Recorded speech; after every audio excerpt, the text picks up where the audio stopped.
আলহামদুলিল্লাহ ওয়াসসালাতু ওয়াসসালামু আলা রাসূলিল্লাহ ওয়া আলা আলিহি ওয়া আসহাবিহি ওয়া মান ওয়ালা আম্মা বাদ আউযু বিল্লাহি মিনাশ শাইতানির রাজীম বিসমিল্লাহির রহমানির রহিম ওয়া আকিমুস সালাতা ওয়া আতুজ যাকাতা ওয়ারকাউ মা'আর রাকিঈন ওয়া ইয়াকুলুল হাবিবুল মুস্তাফা আলাইহিস সালাতু ওয়াস সালাম আউয়ালু মা ইউহাসাবুল আবদু আনিস সালাহ ইয়াউমাল কিয়ামাহ ফামান সালাহাত সালাহা সাইরু আমালিহি ওয়া মান ফাসাদাত ফাসাদা সাইরু আমালি আও কামা ক্বালা আলাইহিস সালাতু ওয়াস সালাম। আমাদেরকে সালাতের নামাজের সঠিক পদ্ধতি জানা জরুরি। আল্লাহর নবী আলাইহিস সালাতু ওয়াস সালাম মসজিদ নববীতে বসেছিলেন। একজন লোক এসে নামাজ পড়ে রাসূলকে সালাম দিলেন, বললেন ইরজি ফাসাল্লি ফাইন্নাকা লাম তুসাল্লি, যাও নামাজ পড়ো, তুমি নামাজই পড়ো নাই। লোকটা নামাজ পড়েছে, নামাজ আদা করেছে, নামাজ কায়েম করেছে। তারপরে আল্লাহর হাবিব মুহাম্মদ সাল্লাল্লাহু আলাইহি ওয়াসাল্লাম বললেন, যাও নামাজ আদায় করো, নামাজ আদায় করো নাই। দ্বিতীয়বার নামাজ আদায় করে সালাম দিলে আল্লাহ নবী সালাম উত্তর দিয়ে বললেন, যাও নামাজ পড়ো, তোমার নামাজ হয় নাই। আবার এইভাবে 3 বার করার পরে লোকটি বললেন, এর চেয়ে আমি ভালো নামাজ পড়তে জানি না।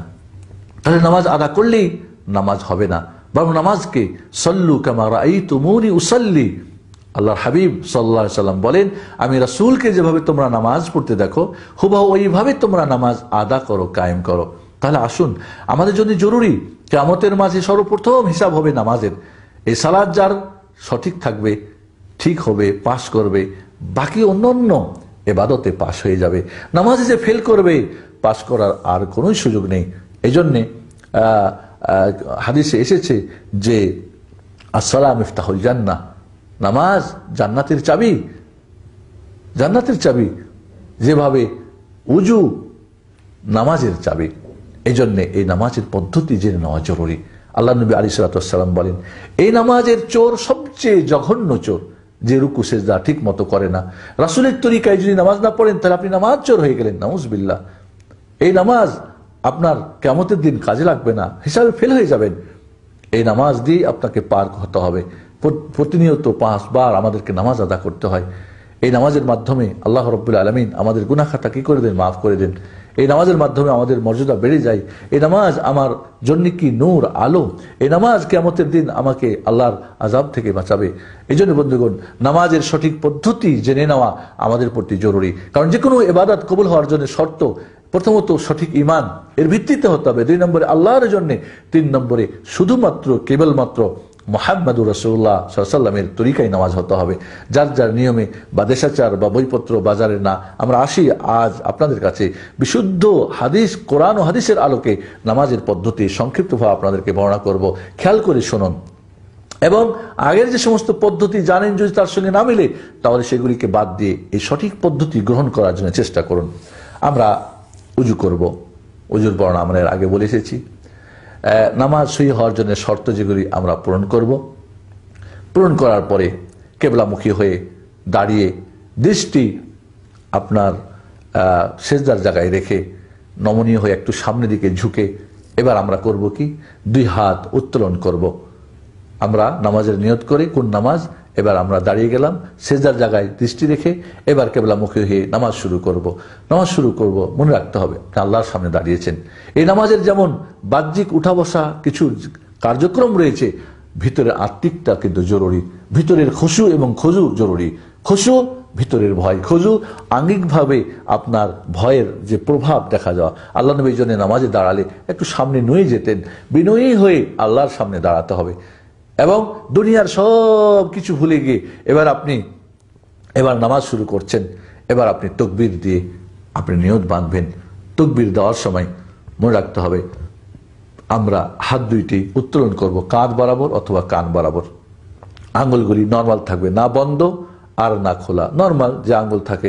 এইভাবে কেবলা দিকে করে আমরা কাঁধ বরাবর অথবা কান বরাবর 2 হাত উত্তোলন করে এবার আমরা আল্লাহু আকবার বলে আমরা হাত উত্তোলন করে বাঁধবো। এই তাকবীরের সঙ্গে হাত 2টো উঠাতে পারেন, আল্লাহ, একই সঙ্গে তাকবীর এবং হাত উঠানো আল্লাহু আকবার, অথবা আগে তাকবীর বলে ফেলেন আল্লাহু আকবার, এরপর আপনি হাত উঠিয়ে বাঁধেন, অথবা আগে হাত বেঁধে ফেলেন এরপরে বলেন আল্লাহু আকবার। 3 প্রকারই জায়েজ আছে, কোনো অসুবিধা নেই। মনে রাখতে হবে এই নামাজে আপনি যখন এই দাঁড়ানো অবস্থায় তাকবীরে তাহরিমা হতে হবে।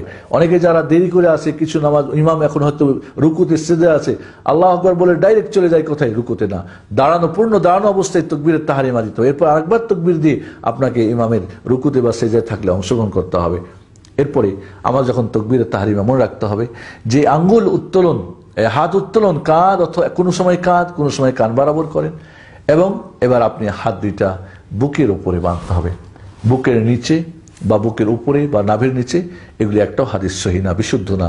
সহি হাদিস যেটা সেটা হলো বুকের উপর হাত বাঁধতে হবে, এবং হাতটাকে আপনি এই কাফ, এটাকে কাফ বলা হয়, ডান হাতের তালুটাকে বাম হাতের অঞ্জলির উপরে আপনি বুকের উপর রাখেন, অথবা কিছুটা এইভাবে করে আপনার হাতের অংশ কিছু হাতের যে আপনার নলার উপরে, অথবা এইভাবে পুরো এক হাত আর এক হাতের উপরে আপনি এইভাবে অথবা এইভাবে অথবা এইভাবে আপনি বাঁধতে পারেন। তিনভাবেই সহিহ হাদিস দ্বারা প্রমাণিত রয়েছে। হাতটাকে আপনি রাখেন, এভাবে রাখা ওয়াদা বলে, এইভাবে, অথবা আপনি বাঁধেন, হাদিসে আছে এইভাবে, আল্লাহ নবী কাবাজা, এইভাবে তুমি আপনি ধরে রাখতে পারেন, এইভাবে ধরতে পারেন বা এইভাবে ধরতে পারেন। এই তিনটাই হয় রাখেন অথবা ধরেন, দুইটাই। কিন্তু এই 2 আঙ্গুল দিয়ে, এই কোনই আঙ্গুল আর বুড়ো আঙ্গুল দিয়ে ধরবেন আর 3 আঙ্গুল রাখবেন, এই 2 হাদিসের একসঙ্গে আমলের যে পদ্ধতি বলা হয়েছে, এটা সুন্নতি পদ্ধতি না, বরং আপনি কোনো সময় রাখবেন কোনো সময় ধরবেন, দুটোই পদ্ধতি। এরপরে আপনি যখন বুকের উপরে হাত বাঁধে এবার আপনি সানা পাঠ করবেন। সানাটা আল্লাহুম্মা বাঈদ বাইনি ওয়া বাইনা খাতায়ায়া, অথবা সুবহানাকা আল্লাহুম্মা বিহামদিকা, বা আল্লাহু ইন্নী যালামতু ইন্নী ওয়াজজাহতু ওয়াজহিয়া লিল্লাযী ফাতারাস সামাওয়াতি ওয়াল আরদ, এটাও একটা সানা। এছাড়াও একাধিক সানা রয়েছে, এক এক সময় এক একটা সানা পাঠ করবেন, এটাই হবে সুন্নাত সম্মত। সানা পাঠ হয়ে গেলে এরপরে আউযু বিল্লাহি মিনাশ শাইতানির রাজিম, এরপরে বিসমিল্লাহির রহমানির রহিম বলে সূরা ফাতিহা পূর্ণটা পাঠ করতে হবে। আউযু বিল্লাহিস সামিল আলিম মিনাশ শাইতানির রাজিম মিন হামজিহি ওয়া নাফখিহি ওয়া নাফসিহি, এভাবেও বর্ণিত আছে, সেটাও পড়তে পারেন। অনেকেই নামাজ শুরু করার আগে আউযু বিল্লাহ বিসমিল্লাহ পড়ে না, আপনি যখন সানা পাঠ করে শেষ করলেন এরপরে আউযু বিল্লাহ বিসমিল্লাহ পড়ে এবার সূরা ফাতিহা পাঠ করবেন। জোরে কেরাত যদি হয়, যেমন মাগরিবের প্রথম 2 রাকাতে, ইশার প্রথম 2 রাকাতে, ফজরের 2 রাকাতে, জুমার নামাজে, ঈদের নামাজে, সেক্ষেত্রে জোরে কেরাত করবে এবং একটা একটা করে আয়াত পড়বে। আলহামদুলিল্লাহি রাব্বিল আলামিন, এখানে বিসমিল্লাহ আল্লাহ নবী জোরেও পড়েছেন, আস্তেও পড়েছেন, তবে শেষ যেটা আমল তার সেটা নীরবে পড়েছেন, এটাই উত্তম। তবে কেউ যদি জোরে পড়া জায়েজ আছে, অসুবিধা নাই ইনশাআল্লাহ।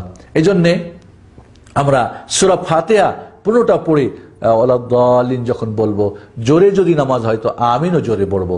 এমনকি মুক্তাদিরা পিছনে থাকলে ইমাম সাহেব যখন আমিন বলা শুরু করবেন তখন তারাও জোরে আমিন বলবেন। আস্তে আমিন বলার হাদিস একটাও বিশুদ্ধ না, বরং জোরে আমিন বলার হাদিসগুলি কি অথেন্টিক এবং বিশুদ্ধ সহিহ হাদিস। এরপরে যখন সূরা ফাতিহা পড়া হয়ে গেল, আপনি অন্য একটা সূরা মিলাবেন, অন্য একটা সূরা বা আয়াত কিছু মিলাবেন।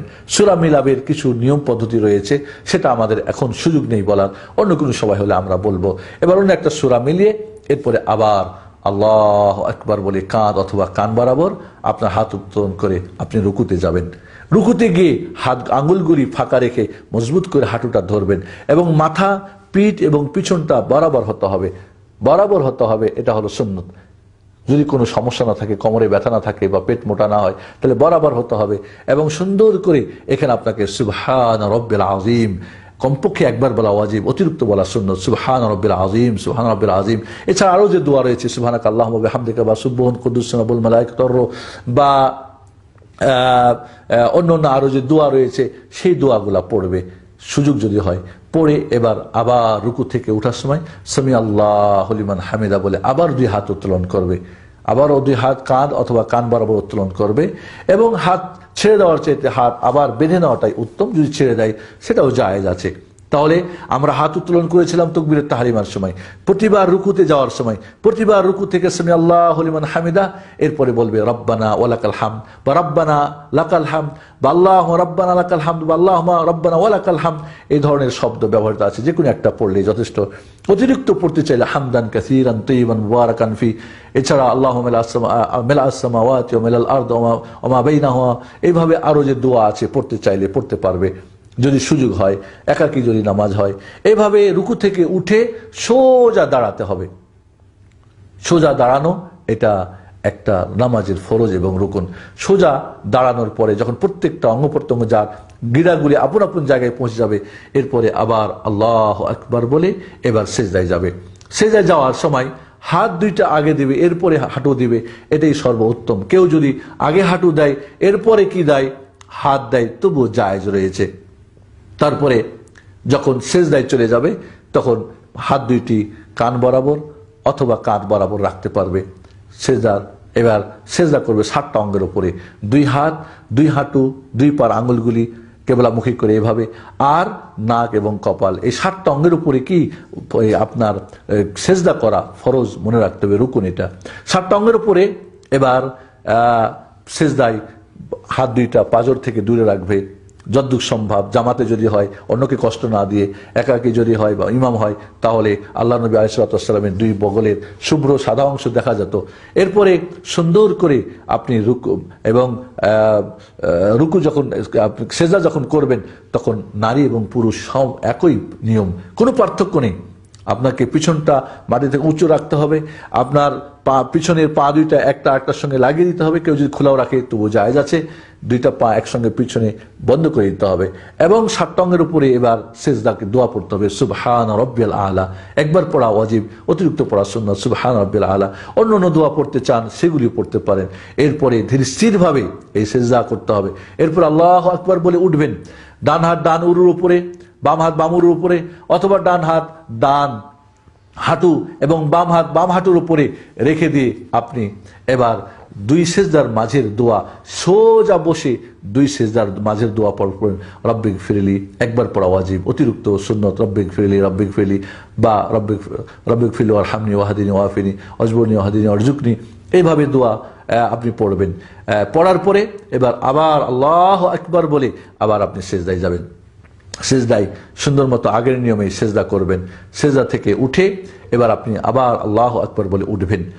আল্লাহু আকবার বলে উঠে আপনি জালসা ইস্তিরাহ মানে সোজা বসে এরপর আবার হাতে ভর দিয়ে উঠবেন অথবা হাঁটুতে ভর দিয়ে উঠবেন। হাতে ভর দিয়ে ওঠাটাই উত্তম। কেউ যদি হাঁটুতে ভর দিয়ে উঠে সেটাও জায়েজ রয়েছে। এখানে সোজা বসে তারপরে উঠা, এটা জালসা ইস্তিরাহ বলে। এইটা যদি কেউ না করে, ডাইরেক্ট উঠে যায়, তবু জায়েজ আছে। এবার উঠে গিয়ে আবার পূর্বের নাই আপনার ডান হাত বাম হাতের বুকের উপরে রেখে এবার আবার আপনি যদি আউযুবিল্লাহ পড়েন জায়েজ আছে, না পড়েন জরুরি না, বিসমিল্লাহ সহ সূরা ফাতিহা পড়বেন, অন্য একটা সূরা মিলাবেন, মিলে আবার পূর্বের নাই আল্লাহু আকবার বলে হাত উত্তোলন করে রুকু করবেন। রুকুর দোয়া ঠিক মতো রুকু করবেন। রুকু করার পরে আবার সোজা সামি আল্লাহু লিমান হামিদা রব্বানা ওয়ালাকাল হামদ হামদান কাসীরান তাইয়্যিবান মুবারাকান ফি পড়ে আপনি এবার সোজা দাঁড়িয়ে আবার পূর্বের নাই আপনি আল্লাহু আকবার বলে এবার আপনি যাবেন, হাত বুকে বাঁধবেন, এটাই উত্তম বলেছি। রুকু থেকে উঠে কেউ যদি ছেড়ে দেয় সেটাও জায়েজ আছে, কোনো অসুবিধা নেই ইনশাআল্লাহ। এরপর আবার আল্লাহু আকবার বলে সেজদায় হাতের উপর ভর দিয়ে সেজদা করবে, আর হাতের উপরে যদি করে সেটাও জায়েজ আছে। সেজদা আগের মতো প্রথম রাকাতের মতো এবারও কি করবে, দ্বিতীয় সেজদা করবে। সেজদা করে দ্বিতীয় রাকাত কমপ্লিট হয়ে গেলে এবার বসে আত্তাহিয়াতু লিল্লাহি ওয়াসসালাওয়াতু ওয়াত-তাইয়্যিবাতু আসসালামু আলাইকা আইয়ুহান নাবী ওয়া রাহমাতুল্লাহি ওয়া বারাকাতুহু আসসালামু আলাইনা ওয়া আলা ইবাদিল্লাহিস সালিহিন আশহাদু আল্লা ইলাহা ইল্লাল্লাহু ওয়াহদাহু লা শারীকা লাহু ওয়া আশহাদু আন্না মুহাম্মাদান আবদুহু ওয়া রাসূলুহু। আত্তাহিয়াতু পর্যন্ত পড়বে প্রথম বৈঠকে। যদি দুরূদ পড়ে তো সেটা উত্তম। প্রথম বৈঠকেও দুরূদ পড়া যায়। যারা বলেন যে দুরূদ পড়লে সুজদা করতে হবে, এটা ঠিক না, বরং প্রথম বৈঠকেও দুরূদ পড়া সুন্নত। এরপরে বৈঠক হয়ে গেলে 2 হাতে ভর দিয়ে এবার উঠে যাবে আল্লাহু আকবার বলে, অথবা হাঁটুতে ভর দিয়ে উঠলেও জায়েজ আছে। উঠে আবার হাত উত্তোলন করবে, উত্তোলন করে হাত বাঁধবে। তাহলে 4 জায়গায় হাত উত্তোলন হয়ে গেল। তাকবীরে তাহরিমার সময়, প্রতিবার রুকুর করার সময়, প্রতিবার রুকু থেকে ওঠার সময়, এবং প্রথম বৈঠক থেকে উঠে এবার আপনি যখন আবারও উঠে হাত বাঁধবেন তার আগে আবারও কি করে হাত উত্তোলন করে তারপরে বাঁধা, এটাকে রাফউল ইয়াদাইন বলে। 2 হাত উত্তোলন করা। এই 4 জায়গাতে সহি বিশুদ্ধ হাদিস দ্বারা সুসাব্যস্ত এই সুন্নতটা যে করবেন, প্রত্যেকবার হাত উঠালে 10টা করে নেকি বেশি পাবেন। তাহলে 4 রাকাত বিশিষ্ট নামাজ হলে 100 নেকি বেশি হবে, 2 রাকাত বিশিষ্ট হলে 50 নেকি বেশি হবে। যারা এই হাদিসটাকে মানবেন না তারা নেকি থেকে বঞ্চিত হবেন, কারণ এটা সুন্নত। এর ফলে আপনার নামাজের নাম্বার কমে যাবে। আল্লাহ নবী এই জন্যই বলেছেন, কেউ 10 ভাগের 1, কেউ 2, কেউ 3, কেউ 4, কেউ 5, কেউ 6, এইভাবে 10 নম্বর পুরো পেতে হলে সুন্নতগুলিকে ভালো করে আমরা আমল করার চেষ্টা করব। যখন আপনার এবার তৃতীয় রাকাত হয়ে গেল, চতুর্থ রাকাত হয়ে গেল, এবার আপনি শেষ বৈঠক করবেন। প্রথম বৈঠকে বসার নিয়ম হলো বাম পা পেড়ে দিয়ে এর উপরে বাম নিতম্ব পাছাটা এর উপর রেখে দিয়ে ডান পা খাড়ো করে আপনি কি করবেন, তাশাহুদ করবেন। কিন্তু দ্বিতীয় বৈঠক যদি হয় সেক্ষেত্রে আপনি বাম পাটা ডান পার নলার নিচ দিয়ে বের করে দেবেন এবং বাম নিতম্বর উপরে আপনি মাটিতে ঠেকে বসবেন। বসে এটাকে জালসা বলা হয়, তাওয়াররুক। আর প্রথম বৈঠকের যেটা বসা সেটাকে বলা হয় ইফতিরাস, অর্থাৎ বাম পায়ের উপরে বসা এবং ডান পা খাড়ো করে রাখা সেজদা করার সময়, প্রথম বৈঠকের সময়, এটা হলো ইফতিরাস, জালসা ইফতিরাস বলে, ইফতিরাস বসা। এবং শেষ বৈঠক যেটা দুই বৈঠক বিশিষ্ট নামাজ হলে সেখানে শেষ বৈঠকে তাওয়াররুক, অর্থাৎ বাম নিতম্বটা পায়ের উপরে না, পাটা বের করে দিবেন, বাম পাটা ডান পা নলার নিচ দিয়ে অথবা নলার নিচে রাখবেন এবং বাম নিতম্বর উপরে পিছনের উপরে মাটির উপরে ভর করে আপনি বসবেন। এরপরে এবার আত্তাহিয়াত পড়বেন। আত্তাহিয়াত পড়ার সময় বলেছি আমরা এর আগে, ডান হাত ডান উরু, বাম হাত বাম উরু, অথবা ডান হাত ডান কি বলে হাঁটু, বাম হাত বাম হাঁটুর উপর রেখে আপনি দোয়া করবেন। তাশাহুদ পড়ার সময় আপনি এইভাবে আঙ্গুল তিনটা, এই দুইটা আঙ্গুল বন্ধ করে এইভাবে আপনি এটাকে গোল করে বড় আঙ্গুলটা শাহাদাত আঙ্গুলের উপর রেখে দিয়ে ডান হাত এইভাবে আপনি নড়াতে থাকবেন, এইভাবে নড়াতে থাকবেন শেষ সালাম পর্যন্ত। এবং আপনার দৃষ্টি তখন থাকবে কোথায়? অন্যান্য সময় শুধু সেজদার জায়গায় আপনার দৃষ্টি থাকবে। এবার আপনি তাশাহুদ পড়ার সময় প্রথম বা দ্বিতীয় এই আঙুল নড়াবেন এবং তার দিকে দেখবেন। কেউ যদি একবার আঙুল নড়া দেয় সেটাও জায়েজ আছে, বা 11 বার নড়ার কথা কেউ বলেছেন যেখানে দোয়া আছে সেখানে, অথবা পুরো সময়টা আঙুল নড়াতে থাকে, সেটাও উত্তম এবং শয়তানের ওয়াসওয়াসা থেকে বাঁচা যায় এর দ্বারা। এভাবে যখন আপনার আত্তাহিয়াত পড়বেন, দুরূদ শরীফ পড়বেন, দোয়া মাসুরা পড়বেন, অতিরিক্ত আরো দোয়া পড়তে পারবেন আপনার ইচ্ছা মতো দোয়া পড়ে এবার আপনি ডান দিকে সালাম ফিরবেন, আসসালামু আলাইকুম ওয়া রাহমাতুল্লাহ, আসসালামু আলাইকুম ওয়া রাহমাতুল্লাহ। এইভাবে আপনার নামাজ শেষ হয়ে যাবে। সালাম ফিরার 3 ধরনের শব্দ আছে। একটা হলো ডান দিকে আসসালামু আলাইকুম ওয়া রাহমাতুল্লাহ, আসসালামু আলাইকুম ওয়া রাহমাতুল্লাহ, একটা পদ্ধতি। আর একটা হলো ডান দিকে বারাকাতু বাড়াই দেওয়া, আসসালামু আলাইকুম ওয়া রাহমাতুল্লাহি ওয়া বারাকাতু, বাম দিকে আসসালামু আলাইকুম ওয়া রাহমাতুল্লাহ, ব্যাস। অথবা ডান দিকে বলবেন আসসালামু আলাইকুম ওয়া রাহমাতুল্লাহ আর বাম দিকে বলবেন আসসালামু আলাইকুম, ব্যাস। এই দুই দিকে সালাম ফিরে আপনি নামাজ থেকে এবার আপনি বের হয়ে গেলেন। অথবা একটা সালাম দিয়েও নামাজ শেষ করা যেতে পারে, আসসালামু আলাইকুম ওয়া রাহমাতুল্লাহ বলে ডান দিকে একটু মাথাটা ঘুরে দিবেন, এক সালামেও নামাজ শেষ করা যেতে পারে। এইভাবে পূর্ণাঙ্গ নামাজের পদ্ধতি আমরা রাসূলুল্লাহ সাল্লাল্লাহু আলাইহি ওয়াসাল্লামের যে সঠিক পদ্ধতি আমরা বর্ণনা করলাম, এই পদ্ধতি আমরা অনুযায়ী আমাদের নামাজ পড়ার চেষ্টা করব। আল্লাহর নবীর যে নির্দেশ, সাল্লু কামা রাআইতুমুনি উসাল্লি, আমি যেভাবে নামাজ পড়ি হুবহু এইভাবে তোমরা নামাজ আদা করো, কায়েম করো, এটা যেন আমরা বাস্তবায়ন করতে পারি। আর এই সঠিক নামাজ আদা করে আমার নামাজকে আল্লাহর কাছে কবুল করতে পারি। আর কবুল হলেই কিয়ামতে আমরা নাজাত পেতে পারি, পাস করতে পারি। আর পাস হলে আমরা জান্নাত পাবো ইনশাআল্লাহ। এভাবে আমরা সঠিক পদ্ধতিতে নামাজ কায়েম করি। আল্লাহ আমাদেরকে তৌফিক দান করুন। এছাড়া নামাজের অনেক ভুল ভ্রান্তি আমাদের মাঝে রয়েছে, সেগুলো আমরা ত্যাগ করি। আমিন। আসসালামু আলাইকুম ওয়া রাহমাতুল্লাহি ওয়া বারাকাতুহু।